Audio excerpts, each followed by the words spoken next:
7. Great job. All right, here we go. 1. Good. 6. Yes. 10. Keep going.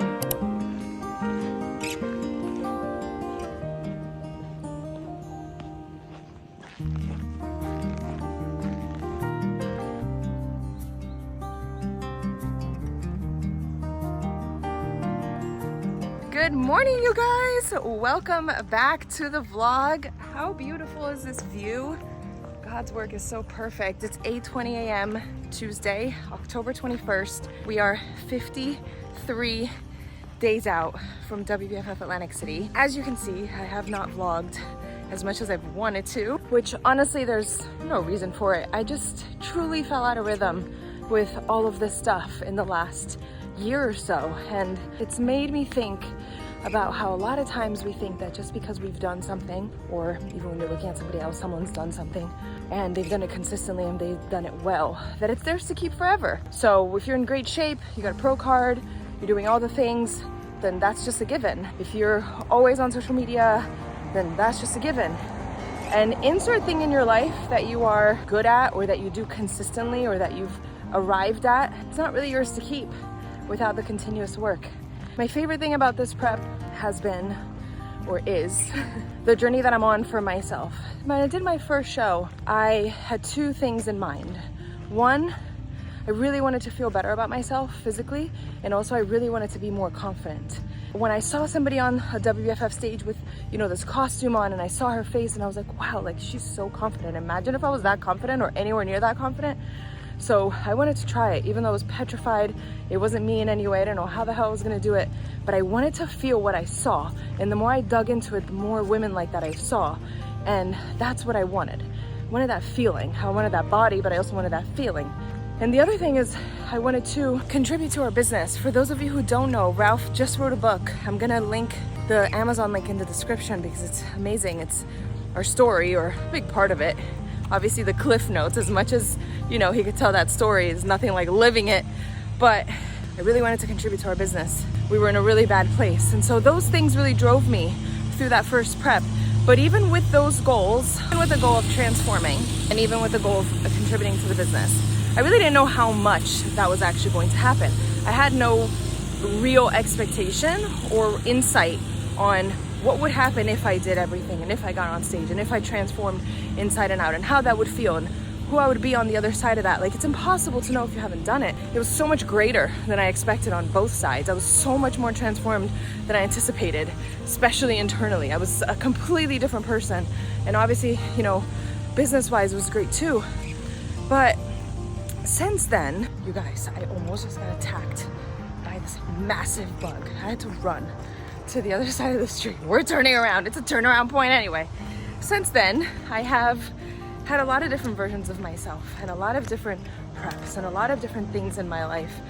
And some of them have been more intentional than others. But I've done so many shows, I've gotten a pro card, I've taken so many people to the stage, I've transformed myself inside and out so many times.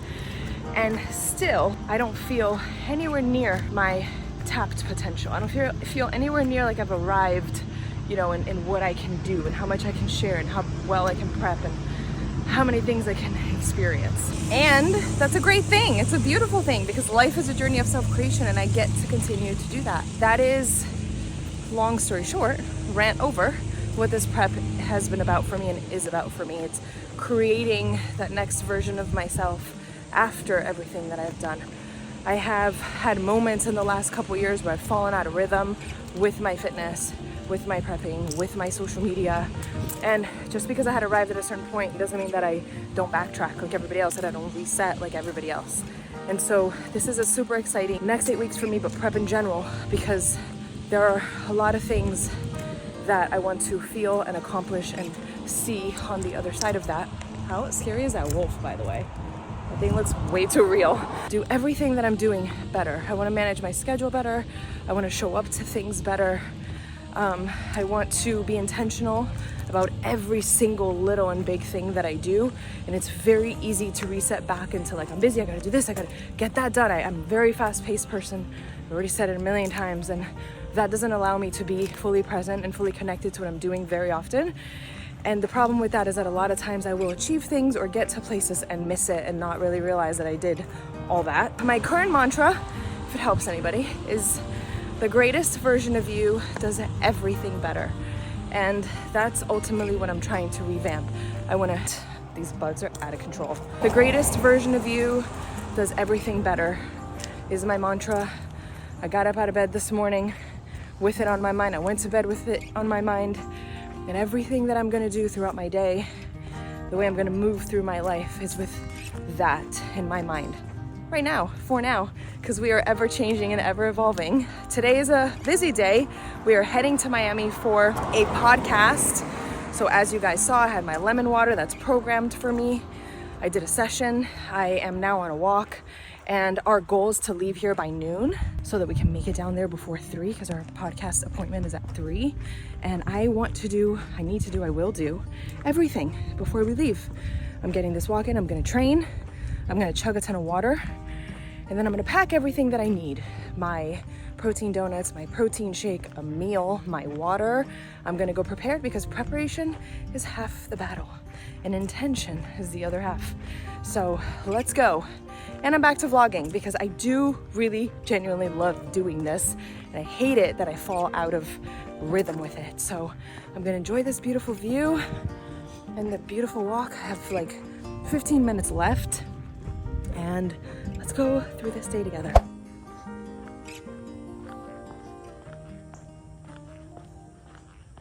All right, I have some fresh rice that I just put in the rice cooker this morning before I went on my walk. I have some chicken that I just made with only salt, pepper, and garlic powder. I have some donuts in the oven. We are gonna be prepared.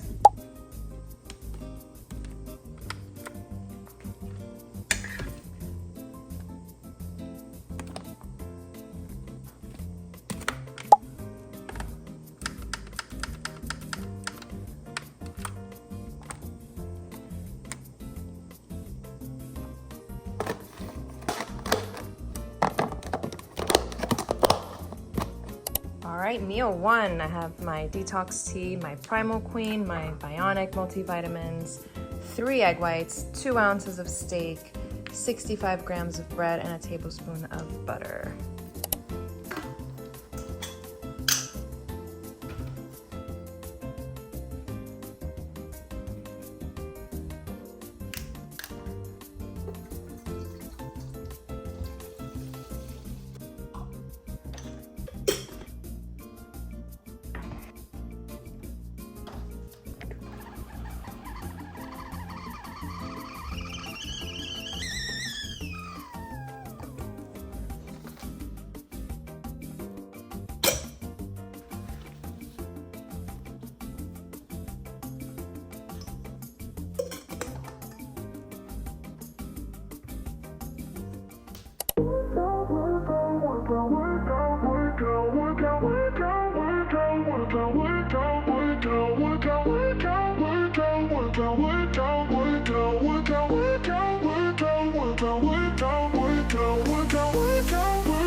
started doing the live press conferences, and I think it's a question that a lot of people have but don't ask. As competitors, when you are not in control of the outcome because you're being judged, it's not like a race where you see the guy next to you, right? Why is there so much animosity with the other competitor who has no say on where you place or what the judges, think about you?